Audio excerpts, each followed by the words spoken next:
ওয়াইটিতে অভিযান ছিল রিনির সংসার বসানো নিয়ে, রিনি প্রীতমের সংসারকে বসানো নিয়ে একটা অভিযান শুরু হয়েছিল এবং তখনই জানতাম যে এটা কোনো দিনই সম্ভব না, কারণ রিনি সংসার করার মেয়েই না, সেটা সবাই জানে।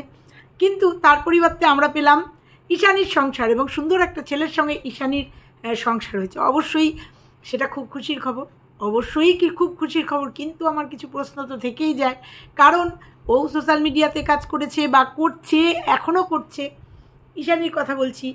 তো হঠাৎ করে এই যে পরিবর্তন, রিনির সংসার বাদ দিয়ে ঈশানীর সংসারটা সুন্দরভাবে হয়ে গেল, বা এটা নিয়ে ফাঁসানি থেকে ঈশানী হয়ে গেল, বা ঈশানীর সংসারটা খুব ভালো ছেলের সাথে বিয়ে হয়েছে, সব ঠিক আছে, রেজিস্ট্রি ম্যারেজ হয়েছে, ওর বাবা মা দিয়েছে, সব ঠিক আছে, সব।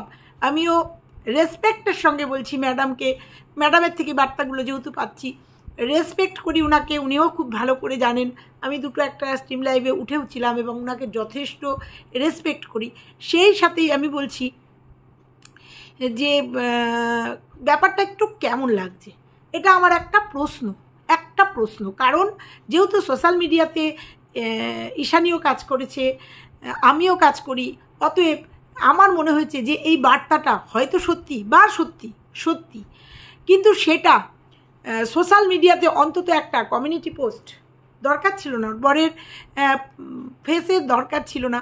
অনেক কিছু উঠে আসছে আপনাদের মাধ্যমেই, এই ম্যাডামের কথা বলছি, যে সমাজসেবিকা ম্যাডামের কথা বলছি, আপনাদের মাধ্যমেই চলে আসছে, চর্চিত হচ্ছে। কিন্তু আমরা যারা সাধারণ ভিউয়ার্স, আমরা যারা সাধারণ ক্রিয়েটার, তারা কিন্তু সবটাই ধোঁয়াশার মধ্যে রয়েছি, এক একটা চ্যানেল থেকে এক একটা কথা আসছে। কেউ বলছে যে মিস্টার সর্দার, এস সর্দার বিবাহিত, ডিভোর্সি মানুষ, কেউ বলছে না কোনো দিন ওর বিয়ে হয়নি, একদম ফ্রেশ একটা ছেলে। কোনটা বিশ্বাস করব ম্যাডাম? আর সবথেকে বড় কথা, ডিভোর্সি হোক বা না হোক সেটা কোনো ম্যাটার করে না, ম্যাটার হচ্ছে যে ঈশানী সংসার করছে এবং সুন্দর সংসার করছে, সে তার ঘরে, তার বাড়িতে সুন্দর করে শ্বশুর বাড়িতে সংসার করছে। অথচ এই ঈশানীরই একটা চ্যানেল থেকে, কাকন বলে যে চ্যানেলটা আছে, যার ডাক নাম দিয়ে যে শর্টসটা আছে, সেই চ্যানেল থেকে রীতিমতো তার শর্টস আসছে এবং স্যাড সং আসছে, স্যাড সঙের সাথে শর্টস আসছে। সেগুলোকেও কাকে ডেডিকেট করছে? যে স্যাড রিলসগুলো আসছে, আমাকে একটু বলবেন ম্যাডাম, ও কাকে ডেডিকেট করছে? যে গানগুলো রিভিল করছে, যে গানগুলো দিয়ে ও স্যাড সং করছে ওর যে শর্টস চ্যানেল থেকে, সেগুলো কাকে ডেডিকেট করছে?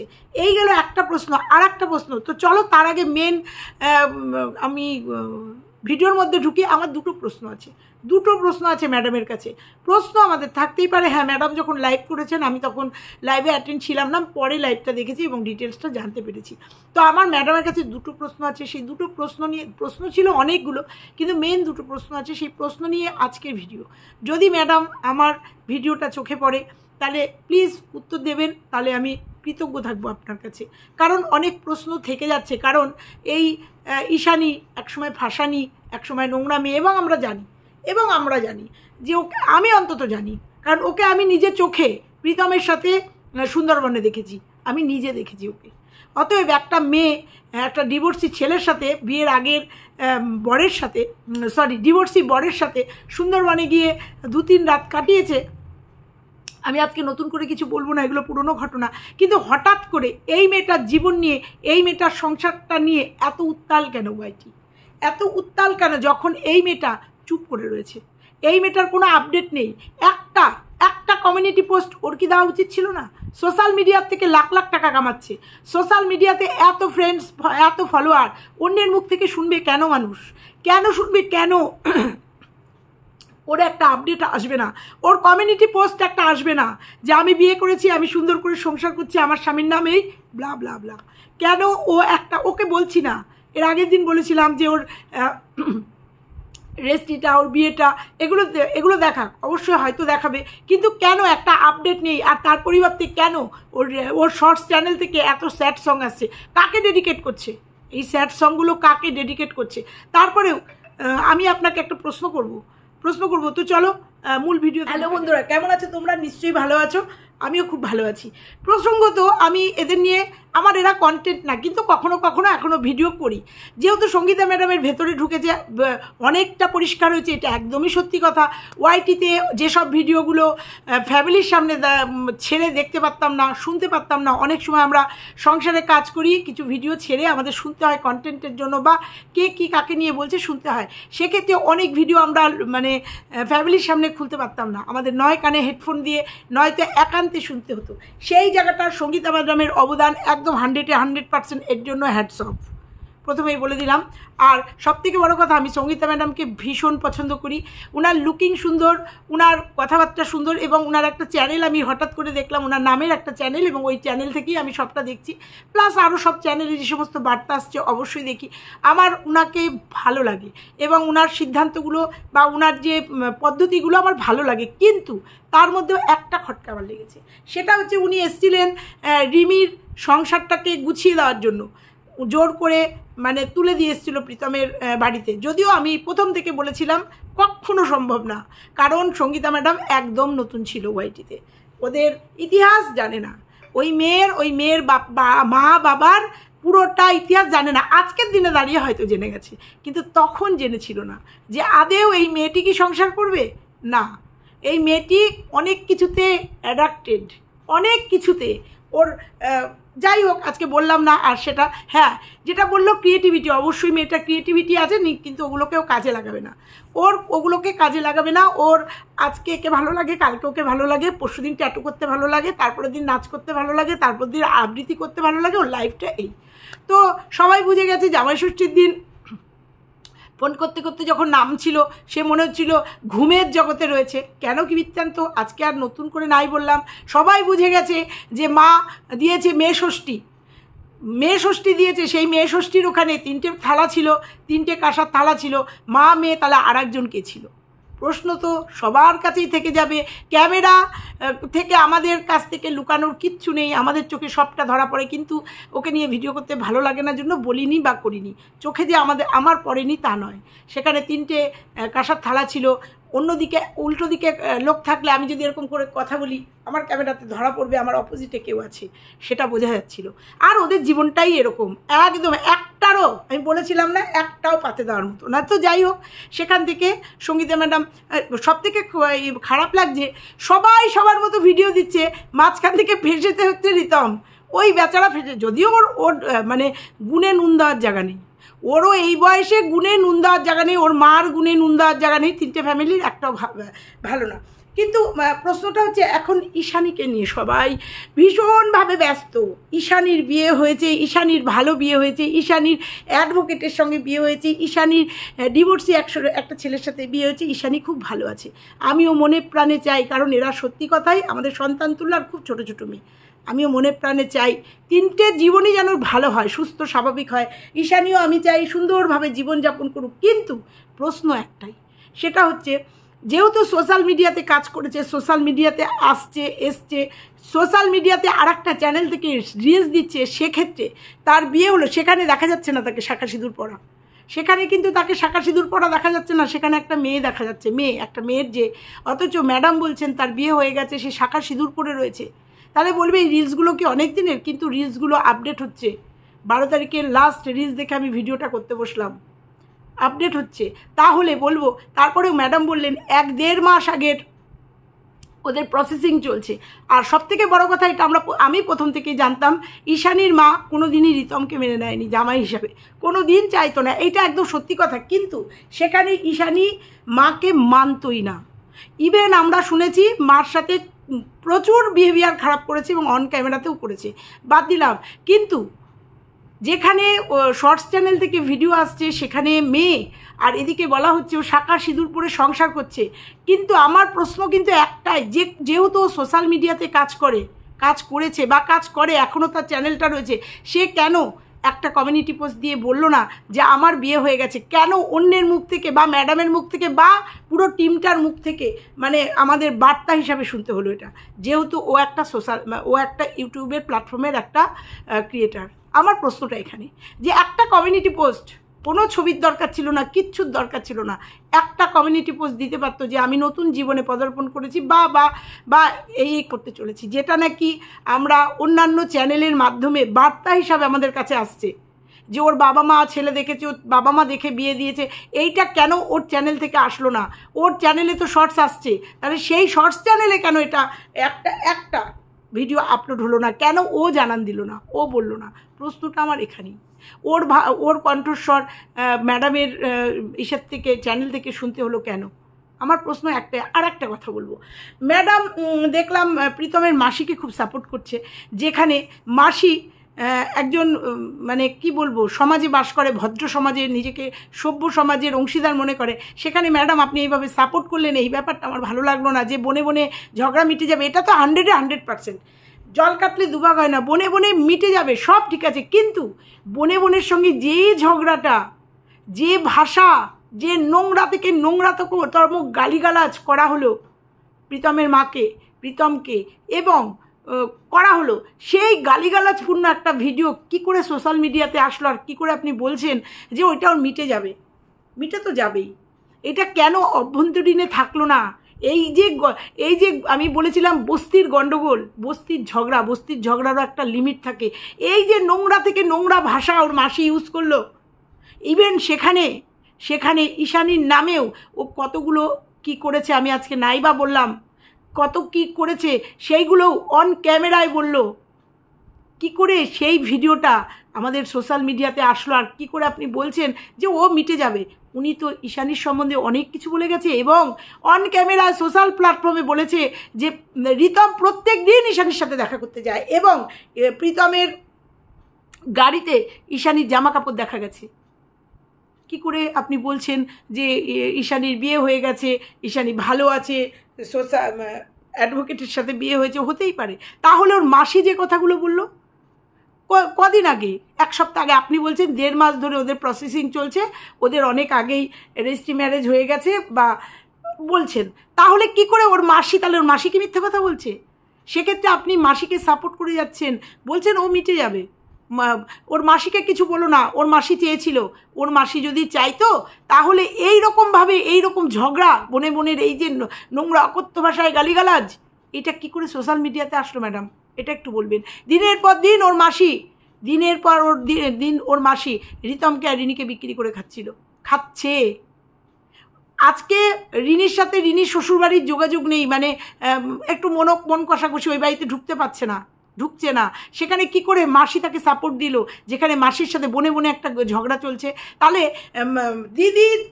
দিদি আপন হলো না, কি করে ছেলের বউকে সাপোর্ট দিল? আপনি মনে হবে না এটা একটা রাজনীতি? এটা যদি আমাদের ক্ষেত্রে বা আপনার ক্ষেত্রে হতো, এটা যদি ওর মাসির ক্ষেত্রে হতো, ওর মাসির যে ছেলের বউ, সেই বউয়ের সাথে, যার সাথে রিতমের মার সাথে যদি ভাব হয়, উনি মেনে নেবেন? এটা কেউ মেনে নেয়? যে তার সাথে কোনো সম্পর্ক নেই, শাশুড়ির সাথে বনে বনে গণ্ডগোল, সেখানে মাসি শাশুড়ির সাথে এত ভাব ভালোবাসা, এত ওঠা বসা খাওয়া, মেনে নেবেন? আমার মনে হয় না। এখানে একটা রাজনীতি আছে। তাহলে আমার দুটো প্রশ্ন বলেছিলাম, আর একটা প্রশ্ন হচ্ছে, কি করে মাসি কথাটা বললো অন ক্যামেরায় যে ও রেগুলার ঈশানীর সাথে দেখা করতে যাচ্ছে? সেটা আমরা প্রমাণিত, আমরা দেখেছি। কোনটা সত্যি বলবেন? আমি আবার বলছি, ঈশানীর বিয়ে যদি হয়ে যায়, আমি মানে মনে প্রাণে চাই ও ভালো থাক, কারণ দিনের শেষে ও একটা মেয়ে, ওর যেগুলো করেছে একদম বলবো বয়সের দোষ। ও যদি নিজেকে শুধরে নিয়ে সুন্দর একটা জীবন অতিবাহিত করে, অবশ্যই ভালো লাগবে। কিন্তু পাশাপাশি যখন ওর রিলসগুলো দেখছি না, মনে হচ্ছে ও যেন কাউকে ডেডিকেট করছে। আপনি দেখবেন স্যাড সংগুলো, মনে হচ্ছে কাউকে ডেডিকেট করছে গানগুলো। কারণ নতুন বিয়ে হলে, নতুন যদি স্বামী ওর সঙ্গে থাকে, দেখা যাচ্ছিল একটা ছেলের হাত, হয়তো ওর স্বামী যদি থাকে, তার সঙ্গে এই গানগুলো ডেডিকেট করতে পারে না, এই গানগুলো করতে পারে না। আমার মনে হয় এটা, যদি ও নতুন জীবনেই পদার্পণ করে, যদি পিছনটাও ভুলে যেতে চায় যে আমি আর তাকাবো না পেছনের দিকে, আমি এগিয়ে যাব সামনের দিকে, পেছনের দিকে তাকিয়ে সামনের দিকে এগোনো যায় না। ও যদি মনে করে আমি পেছনের দিকে আর তাকাবো না, সামনের দিকে তাকাবো, তাহলে এই স্যাড সংগুলো কিসের? একটু বলবেন ম্যাডাম। আমার মনে হলো এগুলো আপনাকে জানানোর দরকার। আমার মনের প্রশ্ন এগুলো আমার জানানোর দরকার, কারণ আমি জানি ঈশানী খুব চালাক একটা মেয়ে, বুদ্ধিমতী মেয়ে। যদি সত্যি কথা মিস্টার এস সর্দার বললেন শুনলাম নামটা, তার সাথে যদি বিয়ে হয়ে যায়, সত্যি সে যদি একটা মানে সুন্দর ছেলে হয়, যদি ঈশানীর সমস্তটা জেনে তাকে গ্রহণ করে, এর থেকে ভালো আর হয় না, এর থেকে ভালো খুশির খবর আর হয় না। কিন্তু নিজেকে পরিবর্তন করতে হবে আমার মনে হয়। আর আমার একটাই অভিযোগ, সেটা হচ্ছে সোশ্যাল মিডিয়াতে একটা আপডেট দিতে পারত, একটা আপডেট। ওকে নিয়ে কি হইচই হচ্ছে না? সবাই শুনছে বিয়ে হয়ে গেছে, সবাই শুনছে, সবাই জানতে চাইছে। ওর বরকে দেখাতে হবে না, ওর বরকে দেখাতে হবে না, কিন্তু ওর একটা আপডেট অন্যের চ্যানেল থেকে নয়, অন্যের ভয়েস দিয়ে নয়, ওর একটা আপডেট ওর চ্যানেল থেকে দরকার ছিল তো আমার মনে হয়, যেহেতু ও সোশ্যাল মিডিয়ায় একটা কাজ করা মেয়ে। তারপরেও আমার সব থেকে খারাপ লাগছে, সব মিটে গিয়ে এখন ঈশানীর জীবনটাকে নিয়ে আমরা খুব মানে ওয়াইটি খুব তোলপাড়। এবার ঈশানীর জীবন গুছিয়ে গেছে, ঈশানী সুন্দর করে সংসার করছে, থাক। এবার তাহলে রিতম কেন এতটা সাফার করবে? আজকে এই কথাটাও ঠিক, আজকে ম্যাডাম বললেন যে আজকে যদি রিতমের চ্যানেলটা খোলা থাকতো কন্ট্রোভার্সির বন্যা বয়ে যেত, এটা একদম 100%। কিন্তু হয়েছে তো, যথেষ্ট হলো তো, ও তো অনেকটা পানিশড গেল। তাহলে কেন উল্টো দিকের মানুষগুলো, ওই চিঙ্কির মেয়ে কেন পানিশ পাবে না? কেন ওদের চ্যানেলগুলো তরতর করে চলতে থাকবে? কেন চলতে থাকবে? ব্যাপারগুলো কেমন একতরফা হয়ে যাচ্ছে মনে হচ্ছে সমস্ত কিছুর। যদিও সমস্ত কিছুর নায়ক রিতম, এবং রিতম শাস্তি পেয়েছে, কিন্তু তার সাথে যারা ছিল তারা আমার মনে হয় শাস্তি পেলে মানে কিছুটা অন্তত শাস্তি মানে জেলও না, ফাঁসিও নয়, শাস্তি মানে কিছুদিন তারাও যদি ভিডিও বন্ধ রেখে, যেমন রিতম পাচ্ছে একটা পানিশ, সেরকম পানিশ পেলে মনে হয় ভালো হতো। আর বলেছিলাম ম্যাডাম, এই সংসার আপনি জোড়াতে পারবেন না, কখনো সম্ভব না। রিতম যতই চাক, যতই হোক কেউ ভালো নয় না। আর রিনি তো ভালোই না, রিনি তো সংসার করার মেয়েই না, প্রথম থেকে জানতাম। তো যাকে মাঝখান থেকে একটা কাজের কাজ হলো, একটা ভালো কাজ হলো, একটা যেটা ঈশানীর মা চেয়েছিল সেটা হলো, ঈশানীর একটা ভালো বিয়ে হয়েছে, যেটা এখনো পর্যন্ত শুনতে পাচ্ছি, দেখিনি, শুনেই বলছি যে একটা ভালো কাজ হলো, যে ঈশানীর একটা ভালো ছেলের সঙ্গে একটা ভালো পাত্রস্থ হয়েছে। এইটা হলো, এইটা আলটিমেটলি মানে moral of the story, moral of the result হলো যে ঈশানী, সবাই ছিটকে ছাটকে গেল, ঈশানীর একটা ভালো, ঈশানী তার ভুলটা বুঝতে পেরেছে, তার কাউন্সিলিং হয়েছে, অবশ্যই ভুল এক রিতমকে নিয়ে টানা হিসড়া। আমি তো প্রথম থেকে বলে এসেছিলাম যে পৃথিবী থেকে আর ছেলে নেই ওই রিতম ছাড়াই, ওই রিতমকে নিয়ে টানাটানি। আর বলেছিলাম যে রিনি আর এই ঈশানীর মধ্যে একটা ইগোর লড়াই ছিল, ভালোবাসা না, এটা কে জিতবে, রিতমকে কে জিতবে? লাস্টে রিতম হয়ে যাবে একা, ও হচ্ছে একা, ওর না রামকুল পাবে না শ্যামকুল পাবে, আবার কোনো কুল ধরবে, যাকগে, কারণ ও রিনিকেও পাবে না, আর ঈশানীও হাতছাড়া হয়ে গেল, মানে ঈশানীও তার ভুল বুঝতে পেরেছে, তাকে কাউন্সিলিং করানো হয়েছে। এই কাউন্সিলিংটা যদি রিনিকেও করা হতো না, অনেকটা বেটার হতো। তবে এইটুকু বলবো যে ঈশানী যে তার ভুলটা, ম্যাডামের কথায় ভুলটা বুঝতে পেরে নিজের জীবনকে নিয়ে এগিয়ে যাচ্ছে, এটা যেন ওর মাথায় রাখে, পিছনের দিকে যেন আর না তাকায়, এইটুকু শুধু আজকে বলবো। তো এটুকুই ছিল ম্যাডাম আমার কাছে, কারণ আমার যেন কেমন লাগছে সবাই সব ছেড়ে দিয়ে, কারণ ঈশানী এত খারাপ ছিল, ওর এত কাহিনী আছে, এত খারাপ থেকে একটা ছেলেকে নতুন করে জীবনসঙ্গী করার পরে এত ভালো হয়ে গেল, ওর সব ইতিহাস টাসানি থেকে একদম ডাইরেক্ট নামে চলে আসলো, এত শুভেচ্ছা বার্তা, এত কিছু, হঠাৎ করে একটু কেমন যেন লাগছে। 1.5 মাসের মধ্যে পুরনো প্রেম ভুলে গিয়ে নতুন ছেলের সাথে যোগাযোগ করে, তার সাথে একটা বন্ডিং তৈরি হয়ে, তার সাথে রেজিস্ট্রি হয়ে গেল, ব্যাপারটা একটু কেমন যেন লাগলো, একটু যে এত তাড়াতাড়ি এত কিছু হয়, এত তাড়াতাড়ি মন পরিবর্তন হয়, এত তাড়াতাড়ি নিজেকে তৈরি করে নেওয়া যায়। আবার বলছে অনেকগুলো ছেলে দেখা হয়েছিল, তার মধ্যে এই ছেলেটা সাজেস্ট করা হয়েছে, আবার শুনছি এই ছেলেটার সঙ্গে আজকে 1.5 মাস ধরে ওদের চলছে, একটা বন্ডিং, একটা বুঝতে পারছি না, কোথাও যেন কোনো সূত্র খুঁজে পাচ্ছি না। তবুও বলবো, যদি এটা সত্যি হয় এবং যদি সামনের দিনে সুন্দর সুন্দর ভিডিও পাবো, ভিডিওর আশায় থাকলাম। তো যদি হয় এটা সত্যি খুব ভালো হবে, অন্তত ঈশানীর জীবনটা তো বাঁচবে, এই নরক থেকে ঈশানীর জীবনটা বাঁচবে, একদমই নরক, এটা একদমই নরক। ঈশানীর জীবনটা বাঁচবে। রিনি যদি সরে যায় রিতমের জীবন থেকে, রিতমও নিজেকে যদি রেকটিফাই করতে পারে, নিজেকে যদি ও কাউন্সিলিং করে নিজেকে যদি প্রতিষ্ঠা করতে পারে, না বিয়েটাই ছেলেদের জীবনে বা মেয়েদের জীবনে শেষ কথা না, এদের ক্রিয়েটিভিটি আছে, চ্যানেল আছে, যদি নিজেদের ব্লগিং দিয়ে নিজেদেরকে প্রতিষ্ঠা করতে পারে, জীবনে প্রচুর মেয়ে পাবে এবং নিজেকে শুধরে নিতে পারে, তাহলে এর জীবনটাও বাঁচবে। আর ওদের জীবন ভার্মে যাক, ওদের জীবন নিয়ে আমার কোনো টেনশানই নেই। যার মা ভালো হয় না তার কেউ কিচ্ছু ভালো হয় না। যার মা মেয়ের শাড়ি পরানো দেখে বুকের দেখায়, জুম করে দেখায় ভিউজের জন্য, আর যাই হোক, যার মা সারা অঙ্গে 6টা ট্যাটু বানিয়ে দেয়, আর যাই হোক, ভালো হতে পারে না। তো ওদের কথা আমি প্রথম থেকেই একদম আজকের দিনে দেখছিলাম, কালকের ভিডিওতে দেখছিলাম যে যারা চিঙ্কিকে, আমি এইসব নামে ডাকি না, যারা চিঙ্কি রিনিকে ভীষণভাবে সাপোর্ট করতো, ওর বাবাকে দাদা বলে ডাকতো, ভীষণভাবে সাপোর্ট করতো, আজকে তাদের গলায় বেসুরো গান বাজছে। আমার দেখে ভালো লাগলো, আমার দেখে ভালো লাগলো। যাই হোক, এদের আসলিয়াতটা এদের সামনে এসছে। এরা অন্ধের মতো চিঙ্কিকে, চিঙ্কির মেয়েকে, চিঙ্কির বাবাকে সাপোর্ট করতো। চিঙ্কির মেয়েকে, চিঙ্কির বাবাকে না, চিঙ্কিকে, চিঙ্কির বরকে আর চিঙ্কির মেয়েকে অন্ধের মতো সাপোর্ট করতো। তারা আজকে বেসুরো বাসছে, তাদের কাছে সত্যিটা এসছে। তারা বুঝতে পারছে এরা তিনটে মানুষ কতটা খারাপ, কতটা বাজে, কতটা এরা নাটক জানে, কতটা অভিনয় জানে, কতটা কি বলবো। আর এরাও বুঝতে পেরেছে জন্য ভালো লাগলো। কালকে কিছু ভিডিও দেখছিলাম, কারুর ভিডিওতে আমি অবাক হয়ে গেছি। এ কি বলছে, কি শুনছি, যারা নাকি এই ঢাল হয়ে এদের পাশে দাঁড়িয়েছিল, কোনো দিনও চিঙ্কির কোনো অন্যায় দেখেনি, ও বোকা, ও সহজ সরল, কত কথা শুনেছি। সেখানে এটা হওয়ার ছিল, সত্যিটা সামনে আসবেই।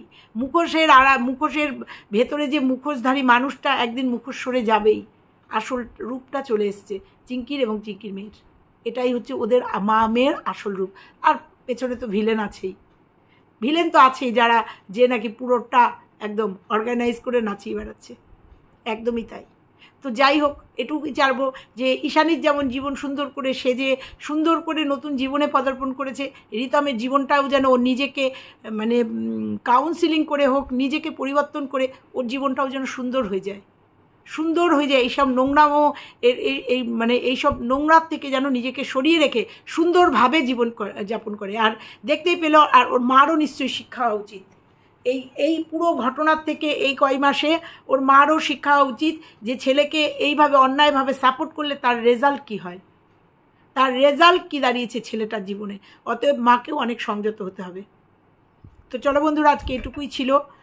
তো হঠাৎ করে সত্যি কথাই ঈশানীকে নিয়ে দেখছি হইচই, ওয়াইটিতে হইচই, ঈশানীকে নিয়ে, ঈশানীর জীবনকে নিয়ে, ঈশানীর বরকে নিয়ে সবাই হইচই।